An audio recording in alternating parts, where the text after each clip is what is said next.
Uno de los misterios más grandes de la cristiandad es el del apóstol Santiago. Todo un entramado espiritual, social y también económico se mueven desde hace siglos en torno a la veneración de sus restos, que presuntamente yacen en una urna de plata en la catedral que está bajo la advocación del propio apóstol. Desde que se erigió en Galicia el primer santuario en honor a Santiago por el rey asturiano Alfonso II, se inició una peregrinación proveniente desde todos los puntos de Occidente. Aquel formidable movimiento de masas fue creciendo hasta convertirse en la actualidad en una de las mayores industrias turísticas de todos los tiempos.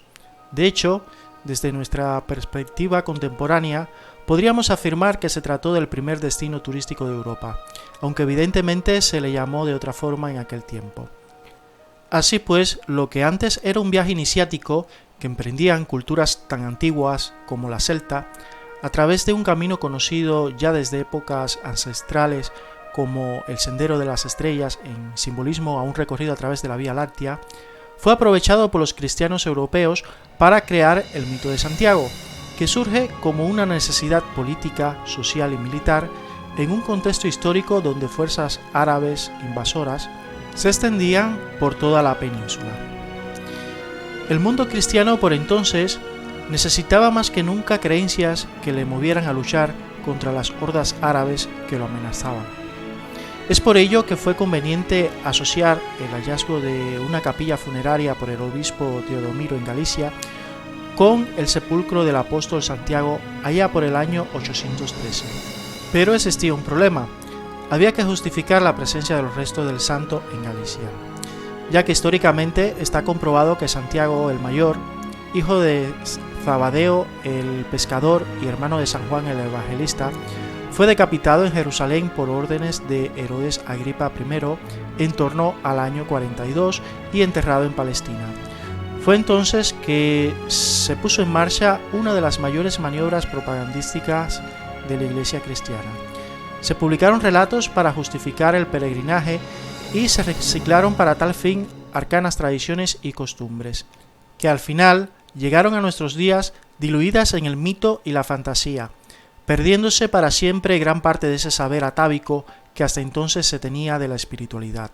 Así, por ejemplo, el legendario Sendero de las Estrellas, que era una vía de peregrinación a sitios de cultos paganos que tenían que ver con la Madre Tierra, el cristianismo lo rebautizó con el nombre de Camino de Compostela o Camino de Santiago de Compostela, con el objetivo de eliminar gradualmente el significado espiritual que se tenía del camino desde un inicio, para adaptar esos principios a sus intereses, que eran imponer nuevas creencias en una sociedad cristiana que hasta hace no muy pocos siglos era mayormente pagana.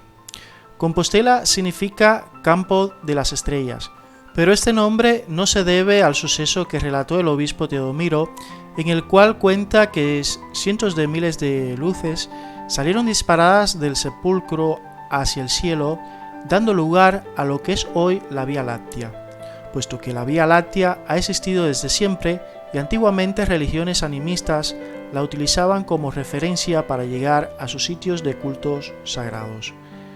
Es por estos hechos que el nombre de Compostela está relacionado directamente con el Sendero de las Estrellas y con esa espiral que es el arquetipo de nuestro universo, la Vía Láctea. En la actualidad hay dos historias del posible origen del sepulcro sobre el cual se erige la Catedral de Compostela.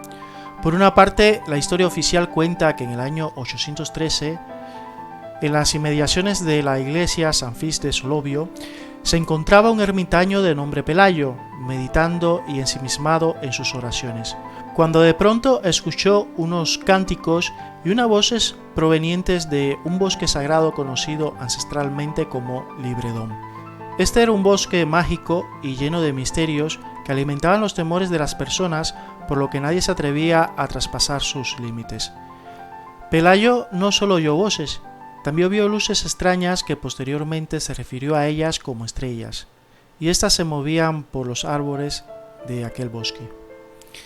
Esto fue una experiencia muy impactante para aquel pobre ermitaño, así que fue a comentar lo ocurrido al obispo Teodomiro, que estaba en Ira El obispo, al ver a aquel hombre traumatizado por la experiencia, le creyó, y juntos se trasladaron al lugar.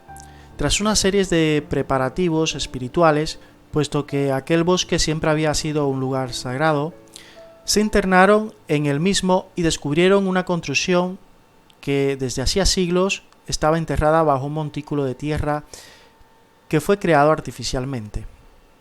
En su interior, Teodomiro afirmó haber encontrado las tumbas del apóstol Santiago y sus discípulos Atanasio y Teodoro. Estos son los hechos históricos recogidos documentalmente. Y es a partir de aquí cuando se escriben las fábulas que han llegado a nuestros días, donde se relatan que 7 de sus discípulos recogieron el cadáver de Santiago y se embarcaron juntos en una nave de piedra sin timón y navegaron sin rumbo hasta llegar al fin del mundo conocido en esa época, las costas gallegas. Y en su empresa vencieron a dragones y monstruos hasta cristianizaron a la malvada reina Lupa que gobernaba aquellas tierras. También es curioso los hechos en torno al hallazgo, pues encontramos la misma casuística de otros descubrimientos de reliquias sagradas o representaciones de la Virgen, como por ejemplo en Montserrat. En ambos casos se oyen cánticos, apariciones de luces que se mueven de forma extraña. No hay modo alguno de mover la reliquia para trasladarla a otro lugar y por lo cual hay que elegir allí mismo un santuario. Estos son patrones que no hay que ignorar. La segunda historia cuenta que la tumba que descubrió el obispo Teodomiro no está el apóstol Santiago, sino Prisciliano de Ávila, quien fuera la primera víctima de la iglesia condenada a muerte por herejía. Prisciliano era originario de una familia de Iria Flavia del siglo IV y desde muy joven tenía el don de palabras y una gran cultura. Fue a la Universidad de Burdeos y por su intelecto fue llamado a ocupar un puesto entre los clérigos purpurados. En su estancia por Francia descubrió el cristianismo primitivo y fundó una comunidad ascética donde se permitían a las mujeres y no se prohibía el matrimonio entre los sacerdotes. En esa comunidad se rendía culto a la naturaleza como lo hacían los antiguos y por todo aquello que creó estaba condenado a fracasar, pues iba en contra de los dogmas que profesaba la Iglesia cristiana. De vuelta a Galicia tuvo gran éxito gracias a sus doctrinas y su filosofía de vida. Sus ideas se extendieron hasta Portugal. La Iglesia emprendió una campaña difamatoria contra Prisciliano y lo acusaron de aberraciones sexuales y demás calificativos que suele emplear la curia eclesial en estos casos. Su don de palabras le salvó de la muerte una primera vez, defendiéndose a sí mismo en un tribunal.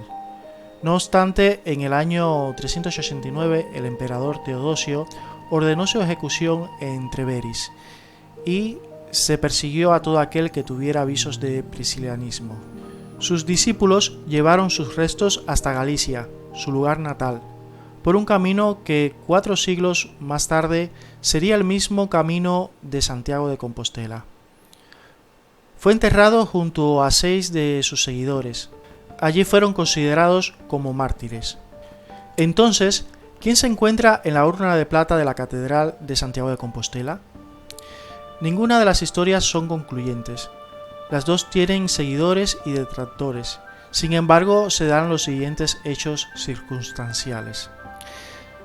Se descubre la lápida del obispo Teodomiro en el año 1955, por lo cual se trata de un personaje real, independientemente que el mismo haya sido promotor del mito de Santiago. Se encontraron en el suelo de la catedral un cementerio paleocristiano datado por la época de Prisciliano.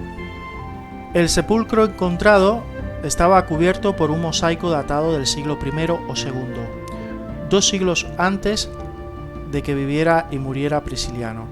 Por tanto, desmonta la historia no oficial. Aunque con el análisis del carbono 14 sería muy fácil determinar si los restos encontrados en la tumba pertenecen a un hombre del siglo I o del siglo IV. Pero no se ha querido hacer y no interesa hacerse. También se da la circunstancia de que el resultado del análisis de la datación del mosaico encontrado en el sepulcro no es público y no es accesible. Al menos yo no he podido tener acceso a dicho informe, por lo que a título personal me genera ciertas dudas este dato ofrecido oficialmente. En cualquier caso, si algún día llegara a probarse que los restos que hoy cobija la Catedral de Compostela no son los del apóstol Santiago, no cambiará el sentido del camino, pues desde milenios este ha sido una vía de iniciación, de encontrarse a sí mismo y sobre todo la búsqueda de lo primordial.